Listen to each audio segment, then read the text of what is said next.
Everyone, welcome back to my new blog. তো আশা করি তোমরা সকলে ভালো আছো, আমিও ভালো আছি। আর এখন বাজে সকাল 8টা 10। আর আমি ঘুম থেকে উঠেই বাসি ঘর ঝাড়টা দিয়ে স্নান করে ফেলেছি। আর স্নান করে যেটা আমি প্রথমে করি, ঠাকুরের নাম নেওয়া, সেটাও আমি করে ফেলেছি। আর বিহান ঘুমোচ্ছে, তার ফাঁকে আমি এইসব কাজ করে ফেলি। তো চলো আজকের দিনটা কীভাবে কাটাই সেটাই তোমাদের সঙ্গে আজকে শেয়ার করবো। তো চলো নিচে যাই, নিচে গিয়ে তারপর কথা হচ্ছে। এখন বাজে হচ্ছে 9টা 10। আর হচ্ছে আমার মশলা বাটা কমপ্লিট। রোজই এই কয়েকদিন ধরে মশলাটা হচ্ছে শিলনোড়াতেই বাটছি আর কি। আর মিক্সিতে খুব কমই বাটি, পেঁয়াজ রসুন ছাড়া মিক্সিতে খুব একটা বাটা হয় না। আর জিরে দিলে না মিক্সিতে অনেক সময় হতে চায় না, একদম দলা দলা থাকে। তো সেই জন্য শিলনোড়াতেই বাটি। তো চলো এখন বিহানকে নিয়ে আসি। আমার তো সব কাজ কমপ্লিট হয়ে গেছে। বিহানকে নিচে এনে শুইয়ে দিই, কারণ উপরে থাকলে নাকি ও বাবাকে খুব ডিস্টার্ব করে, ঘুমোতে দেয় না, সেজন্য।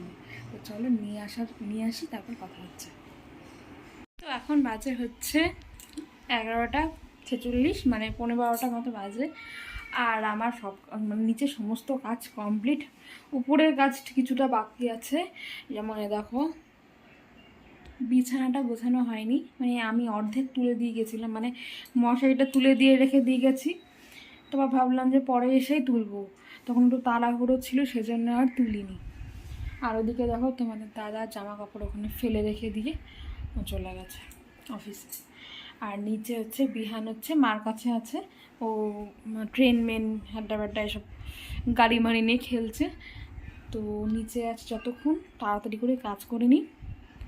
তো চলো। আর সকালে খাওয়া দাওয়া সবারই প্রায় কমপ্লিট। মানে বিহানের তো সকালবেলা খিচুড়ি আজকে খাইয়ে দেওয়া হয়েছে বিহানকে। রোজ রোজ ও ভাত খেতে চায় না, দুধ কলাটা যাও খায়, ভাতটা একদমই পছন্দ করে না। সেজন্য মা আজকে খিচুড়ি বানিয়ে দিয়েছে, খিচুড়িটা খেয়েছে, আবার দুপুরবেলায় খাবে। তো চলো আমি বিছানাটা তাড়াতাড়ি করে গুছিয়ে নিই, সমস্ত কাজ সেরে ফ্রেশ হয়ে তারপর কথা বলছি। তো চলো দেখতে থাকো। এখন বাজে হচ্ছে 1:45। আর দেখো আমার সমস্ত কাজ কমপ্লিট হয়ে গেছে।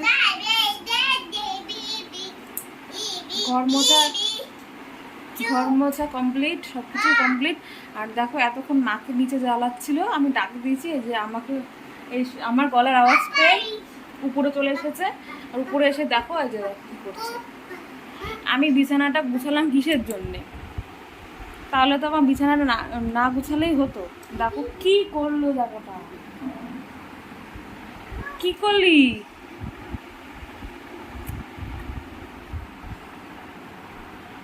এই যে যাই হোক, ও আমাকে এখন পাত্তা দেবে না, ও ঠিক করে নিয়েছে, এখনও পাত্তা দেবে না। তো চলো ওপরে জামা কাপড় মেলে আসি, মেলে এসে তারপর কথা হচ্ছে। তো চলো দেখতে পাবো। তো সোনাঝুরি হাট থেকে আমি দুটো জিনিস কিনেছিলাম, সেটাই তোমাদের সঙ্গে শেয়ার করছি। দেখো এই পার্সটা নিয়েছি, আর এই যে সাইড ব্যাগটা নিয়েছি, আর কিছু নিইনি। আর মা আর দিদির জন্য দুটো হ্যান্ডব্যাগ নিয়েছিলাম, সেটা মার কাছে আমি দিয়ে এসেছি, সেই জন্য তোমাদের দেখাতে পারলাম না। আর আমার শাশুড়িকে মানে মাকে হচ্ছে একটা হ্যান্ডব্যাগ কিনে দিয়েছি, তো সেটাও যেহেতু মাকে দিয়ে দিয়েছি সেই জন্য আমি দেখাতে পারলাম না তোমাদের এই মুহূর্তে। তো কিছু করার নেই, যেহেতু সবাইকে দিয়ে দিয়েছি, সবাই সবারটা ঠিকঠাক করে গুছিয়ে টুচিয়ে রেখে দিয়েছে, তো আর দেখাতে পারলাম না, আমার ব্যাড লাগ। তো তোমরা কমেন্টে জানিও এই দুটো ব্যাগ কেমন লাগছে। আমার তো এই ব্ল্যাক কালারের এই প্রিন্টের ছাপাটা খুবই ভালো লেগেছে পার্সটা। তো এই পার্সগুলো আমার অনেকের জন্য নেওয়ার ইচ্ছা ছিল, কিন্তু নিতে পারিনি, আমার দুর্ভাগ্য। কারণ হাতে সময় খুব কম ছিল, আর তার মধ্যে হচ্ছে খুবই গরম পড়েছিল সেদিনকে। তো তাড়াহুড়োর মধ্যে আর এইসব বাচ্চা কাচ্চা নিয়ে ঘুরতে গেলে তোমরা তো বোঝোই। তোমাদের তো আমি বললামই যে এই দুটো ব্যাগ আমি নিয়েছি, আর আরও এরকম টাইপের ব্যাগ আমার নেওয়ার ইচ্ছে ছিল, মানে পার্সটা যেমন আর কি নিয়েছি। অনেকের জন্য নেওয়ার ইচ্ছে ছিল, কিন্তু নিতে পারিনি, হাতে সময়ও কম ছিল। আর হচ্ছে আমরা তো শুধু হচ্ছে সোনাঝুরির হাট ঘুরতে যাইনি, আরও অনেক জায়গায় ঘুরতে গিয়েছিলাম। তো সোনাঝুরির হাট থেকে বেরিয়ে আমরা আরেক জায়গায় ঘুরতে গিয়েছিলাম, সেখানে গেট বন্ধ করে দিয়েছিল, সেজন্য সেই জায়গাটা ঘুরতে পারিনি। তো সেই জন্য অনেক বকা খেতে হয়েছে। তো যাই হোক, মানে আমাদের সবারই আর কি আমরা যারা যারা দেরি করেছি তাদেরকে আর কি বকা খেতে হয়েছে। তো যাই হোক, কিছু করার নেই, কি করব। আবার যদি জীবনে কোনোদিনও যাই সোনাঝুরির হাটে, তাহলে এরকম পার্স আমার কিছু প্রিয় মানুষদের জন্য আমি নিয়ে আসবো, এটা আমার ইচ্ছা। তো চলো ছাদে যাই, ছাদে গিয়ে জামা কাপড়গুলো মেলে আসি, মেলে এসে তার কথা হচ্ছে। তো এখন বাজে হচ্ছে 3:20, আর আমার সমস্ত কাজ কমপ্লিট। আর বিগত 3-4 দিনের এত এত জামা কাপড় পড়েছিল, মানে আমাদের এখানে যে বৃষ্টি হচ্ছে, মানে ঘুরে ঘুরে বৃষ্টি হচ্ছে, সেই জন্য জামা কাপড় যেহেতু বাইরে মেলতে পারছি না, তার মধ্যে মেঘলা ওয়েদার, তো কখন বৃষ্টি নামে না কখন কি হয়, সেই জন্য বাইরে মেলতে পারছিলাম না। সেই জন্য জামা কাপড় এতদিন ধরে শুকাচ্ছে, মানে 3-4 দিন ধরে শুকিয়ে গেছে। আজকে সকালবেলায় হচ্ছে আমি যখন জামা কাপড় মেলতে যাই, তখন আমি দেখলাম যে হচ্ছে এরকম কিছু জামা কাপড় শুকিয়েছে। তারপরে যখন দুপুরবেলা আবার যাই, তখন দেখলাম আরও মানে জামা কাপড় পরশু দিনের রয়েছে, সেগুলোও শুকিয়ে গেছে। তো সেগুলো নিয়ে আমি নিচে আসলাম, নিচে এসে সব ভাজ টাজ করে তারপর বিহানকে খাওয়ালাম। বিহানকে খাইয়ে তারপর শুকনো বাসন যেগুলো আছে আমাদের, রোজ ধুয়ে দেয় আমাদের যে দিদি, সেগুলো হচ্ছে গিয়ে ঠিকঠাক করে গুছিয়ে টুছিয়ে রাখলাম। তারপর মা খেলো, তারপর আমি খেয়ে দিয়ে উঠলাম, আর সব এঁঠো বাসন সব বাইরে টাইরে রেখে এসেছি। রেখে এসে এই যে তোমাদের সাথে কথা বলছি। তো বৃষ্টির ওয়েদার, ঘুমোতে তো খুব ভালোই লাগে। তো চলো আমি একটু ঘুমিয়ে টুমিয়ে নিই, তারপর বিকেলবেলা তোমাদের সাথে কথা বলবো। তো চলো দেখতে থাকো।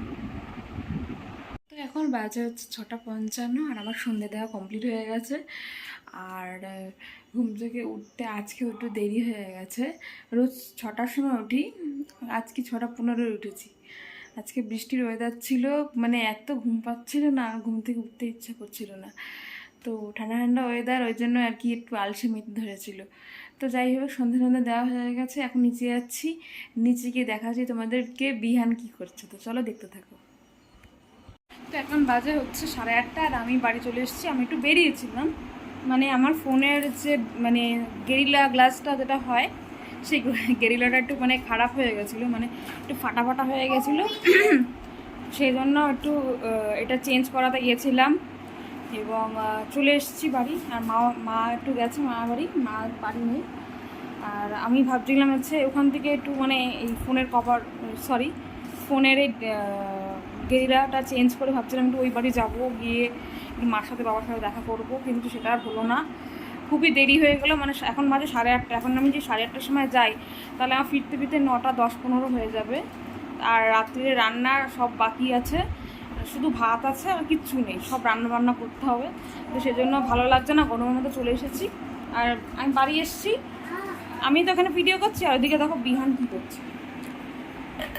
দেখো এখানে সাবান দিয়ে ও ট্রেন বানিয়েছে, ওর কত যে ট্যালেন্ট লুকিয়ে আছে ওর মধ্যে। ও ডাসা দিয়ে ট্রেন বানাতে পারে, আবার খাটের উপর দেখো আর এই ট্রেনটা রয়েছে। এই ট্রেনটা তো বাবা কিনে দিয়েছিল, তোমরা দেখিয়েছো। আর এই দুটো ট্রেন ও হচ্ছে তারাপীঠে গিয়ে বায়না করে করে ওকে বাবা কিনে দিয়েছে। আর একটা ছোট্ট এরোপ্লেন কিনেছে, আর হচ্ছে একটা এই যে এগুলো কিনেছে। এগুলো একটা ব্লু কালারের কিনেছিল, ওটা হারিয়ে গেছে। তারপরে আবার বায়না করাতে আবার আমি কিনে দিয়েছিলাম। প্রথমবার বাবা কিনে দিয়েছিল, আর দ্বিতীয়বার এই যে আমি কিনে দিয়েছি। আমি বলে আর হারাবি না। তো ওইটা মনে হয় গাড়িতেই, মানে আমরা যে গাড়িতে করে ঘুরছিলাম, সেই গাড়িতেই হয়তো ওই এরকম এই যে পাইপটা হারিয়ে গেছিলো। তো হারিয়ে যাওয়ার পরই আর কি এটা আমি কিনে দিই হাটের থেকেই। দেখো দেখো সাবান দিয়ে ট্রেন বানিয়েছি। তো চলো আমি একটু ফ্রেশ হয়ে নিই, তারপর তোমাদের সাথে কথা বলছি। আর দেখো জিমিকে, এই যে পাশের ঘরে, এই দেখো জিমি এই ঘরে বসে আছে। আর এই ঘরে দেখো পাখা চলছে, লাইট জ্বলছে। আর এই ঘরে পাখা চলছে, লাইট জ্বলছে। আর ওই পাশের ঘরের দরজা মা না দিয়ে চলে গেছে, সেই জন্য পাশের ঘরে গিয়ে গরমের মধ্যে বসেছিল। তাহলে মানে কার জন্য এরম লাইট পাখা চালানো হয়েছিল তোমরা বলো। তো চলো, কিছু বলার নেই। তো চলো আমি একটু ফ্রেশ হয়ে নিই, তারপর তোমাদের সাথে কথা বলছি। বিহানের তো ডিনার কমপ্লিট হয়ে গেছে, আর এখন বাজে রাত 10:30। দেখো আমিও ডিনার করতে বসে পড়েছি। আজকে মা করেছে লুচি আর সুজি। তো চলো খেয়ে নিই, তারপর কথা হচ্ছে। রাত বাজে এখন 12:30 আর আমার বিহানকে ঘুম পাড়ানো কমপ্লিট হয়ে গেছে। তোমরা আমার চুল দেখে বুঝতে পারছো ঘুম পাড়ার দিকে আমার কী অবস্থা হয় প্রতিটা দিন। তো আজকের ভিডিওটা এখানে শেষ করছি, দেখা হবে নেক্সট ভিডিওতে। ভিডিওটি ভালো লাগলে অবশ্যই লাইক কমেন্ট শেয়ার করে পাশে থেকো এবং চ্যানেলটি সাবস্ক্রাইব করে দিও। তো আজকের মতো টাটা, দেখা হবে নেক্সট ভিডিওতে, বাই।